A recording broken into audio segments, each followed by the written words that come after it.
Allah di tengah-tengah kami. Karena kami percaya di mana dua tiga orang berkumpul dalam nama-Mu, Engkau hadir ya Tuhan. Terima kasih Bapa. Nanti waktunya untuk menyampaikan kebenaran firman-Mu bagi kami ya Tuhan. Dalam ibadah kami hari ini, pakai hamba-Mu ya Tuhan, menjadi alat dalam tangan Tuhan untuk menyampaikan kebenaran. Rapi dengan pengurapan roh di dalam nama Tuhan Yesus Kristus kami berdoa. Haleluya. Sama-sama kita katakan amin, amin. Silakan duduk Bapak Ibu Saudara. Selamat siang semuanya. Shalom. Selamat hari memperingati hari Paskah.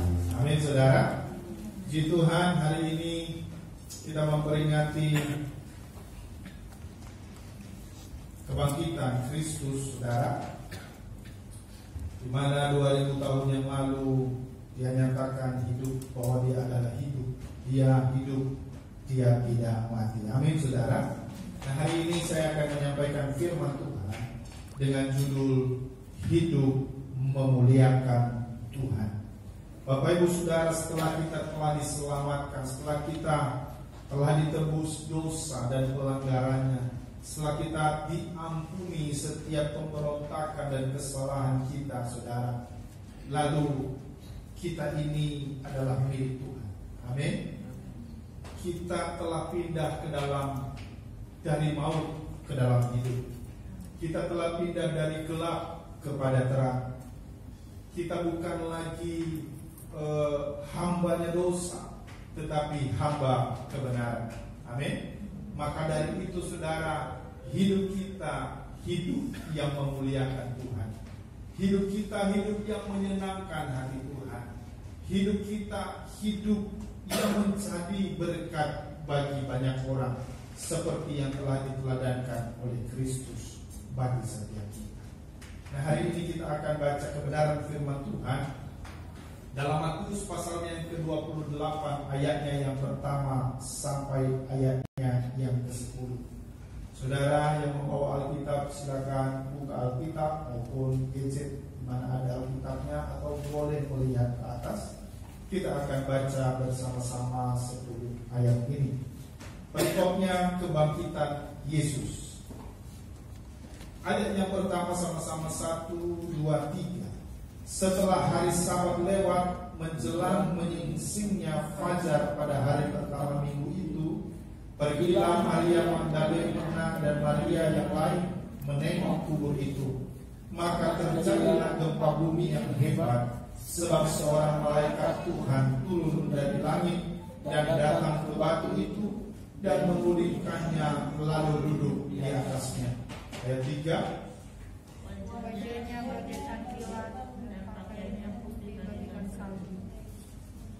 Dan penjaga-penjaga itu gemetar ketakutan dan menjadi seperti orang-orang mati.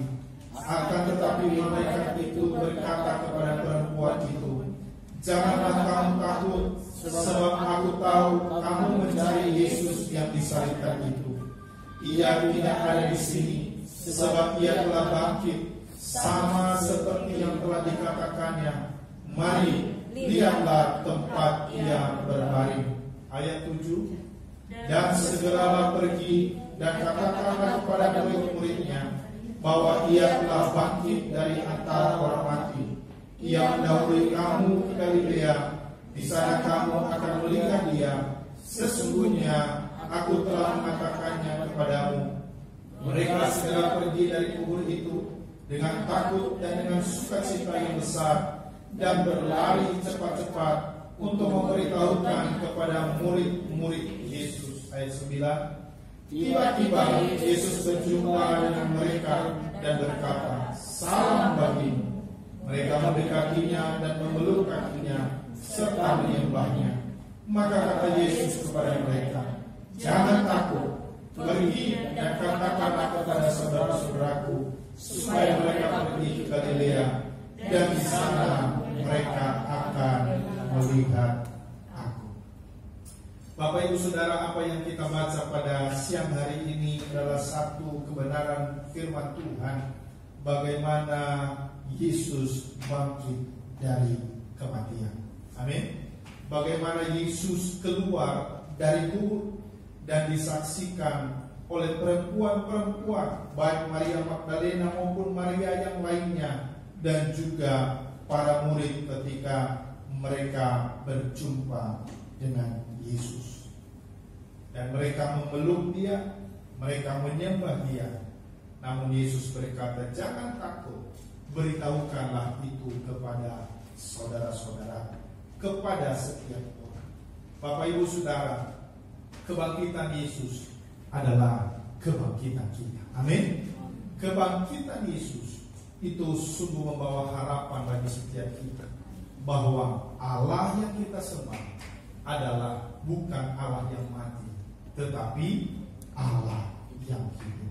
Andai saja Yesus tidak bangkit, saudara, maka harapan kita sia-sia. Tetapi ketika dia bangkit, itulah yang membuat kita bersuka cita. Seperti perempuan-perempuan ini, mereka bersuka cita karena Yesus telah bangkit. Amin, saudara. Yang menjadi pertanyaan sekarang, kalau Yesus telah membuktikan dirinya bahwa dia adalah Tuhan, dia adalah Allah, dia berkuasa atas maut, dia berkuasa atas kematian, dan dia hidup sekarang, dan kehidupan yang telah dia berikan kepada kita, apakah itu sungguh-sungguh membawa pembaharuan dalam hidup kita atau tidak? Apakah itu membawa satu kepercayaan yang konsisten kepada dia atau tidak dalam hidup kita? Kenapa, saudara? Ketika dia telah selamatkan kita, ketika dia telah ampuni kita, ketika dia telah buktikan dirinya bahwa dia adalah juru selamat dan dia adalah hidup, Allah yang hidup, saudara, dia ingin kita ini mencari orang-orang yang senantiasa memuliakan dia. Amin. Meninggikan dia dalam setiap aspek kehidupan kita. Itu sebabnya pertanyaannya pada siang hari ini, bagaimana caranya kita dapat hidup memuliakan Tuhan? Bagaimana caranya? Kalau Allah telah menyelamatkan kita, maka kita wajib untuk memuliakan dia sebagai tanda ucapan syukur kita buat kasih-Nya yang begitu besar bagi setiap kita, saudara. Bagaimana caranya kita memuliakan dia dalam hidup ini? Yang pertama, saudara, bagaimana caranya kita dapat memuliakan Tuhan? Di dalam 1 Timotius pasalnya yang keempat, ayatnya yang ke-8 berkata demikian, latihan badani, apa saudara? Terbatas gunanya. Tetapi ibadah itu berguna dalam segala hal, karena mengandung janji baik untuk hari ini maupun untuk hidup yang akan datang.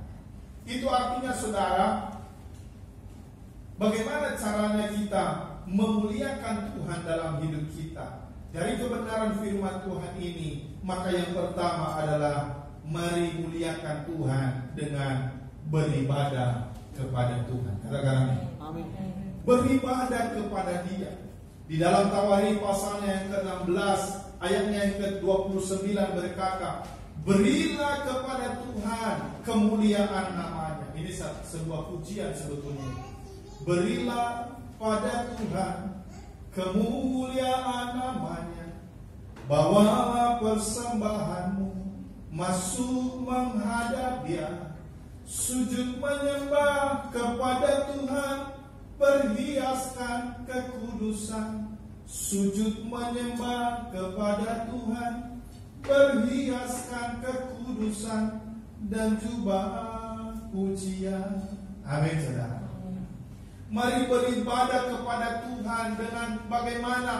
Beri kepada Tuhan kemuliaan namanya. Artinya agungkan namanya. Dia nama di atas segala nama. Amin, saudara. Dia nama yang berkuasa. Bahkan dalam nama Yesus, setiap lutut bertelut, setiap lidah mengaku bahwa Yesus adalah Tuhan. Amin. Dia nama segala nama, saudara. Dia nama di atas segala nama. Nama Yesus itulah nama yang menyelamatkan kita. Dan Alkitab berkata, barang siapa percaya kepada nama itu pasti diselamatkan. Amin. Kita agungkan namanya, kita hormati namanya. Kita jangan sembarangan menyebut nama Tuhan. Saudara, Alkitab berkata di dalam Keluaran pasal 20 ayatnya yang ke-7. Mari kita lihat itu. Keluaran 20 ayatnya yang ke-7. Saya akan bacakan kepada saudara. Keluaran 20 ayatnya yang ke-7. Dikatakan begini, jangan menyebut nama Tuhan Allahmu dengan sembarangan, sebab Tuhan akan memandang bersalah orang yang menyebut namanya dengan sembarangan. Kita hormati nama itu, nama yang indah, nama yang telah menyelamatkan. Jangan sampai kita sembarangan menyebut nama Tuhan, kesandung sedikit aja, oh Tuhan, kan gitu ya. Apa-apa Tuhan, apa-apa Tuhan, saudara. Kita harus kuduskan nama itu dalam setiap hidup kita. Katakan, amin. Amin. Ingatlah saudara, mari senantiasa kita hargai nama itu, nama yang telah diberikan kepada Yesus untuk menyelamatkan setiap kita. Muliakan namanya lewat pujianmu, lewat hatimu, lewat penyembahanmu yang sungguh-sungguh di hadapan Allah. Ketika engkau memuji Tuhan, pujilah Dia, pujilah namanya dengan sungguh-sungguh. Pemazmur berkata, pujilah Tuhan hai jiwaku, pujilah namanya yang kudus hai segenap akal budi. Pemazmur merasakan, dia menyadari bahwa nama itu nama yang agung, nama yang menyelamatkan. Amin, saudara.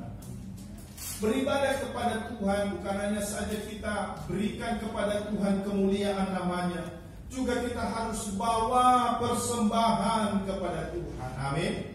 Bukan Tuhan tidak punya apa-apa, semuanya Dia punya, saudara. Tetapi ini respon kita, bagaimana kita senantiasa merendahkan hati, mempersembahkan hidup di hadapan Tuhan. Amin. Mempersembahkan seluruh pikiran kita di hadapan Tuhan. Bukan hanya saja uang yang Tuhan titipkan kepada kita, tetapi sungguh-sungguh hati yang sungguh dipersembahkan di hadapan Allah. Keluaran pasal 32 ayat 15 berkata demikian. Keluaran 32, saya akan bacakan Keluaran 32 ayatnya yang ke-15. Dikatakan begini, 32 ayatnya yang ke-15. Setelah itu berpalinglah Musa, lalu turun dari gunung dengan kedua lobak Allah dalam tangannya. Oh ini, bukan ini, sebentar, saya lihat dulu.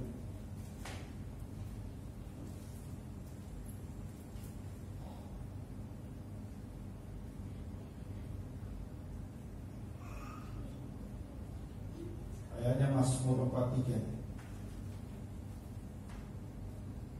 Ya, Mazmur 43 ayatnya yang keempat.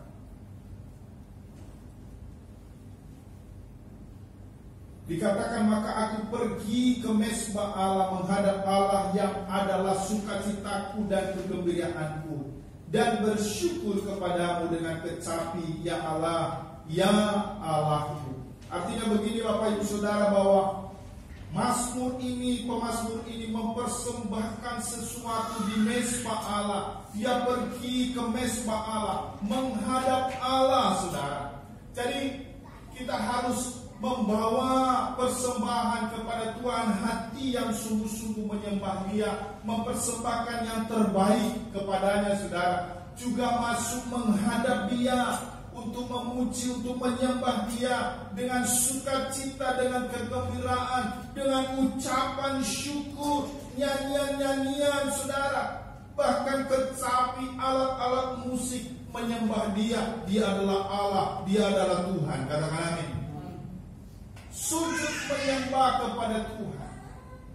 Kita harus menundukkan hati kita ini, kesombongan kita, saudara.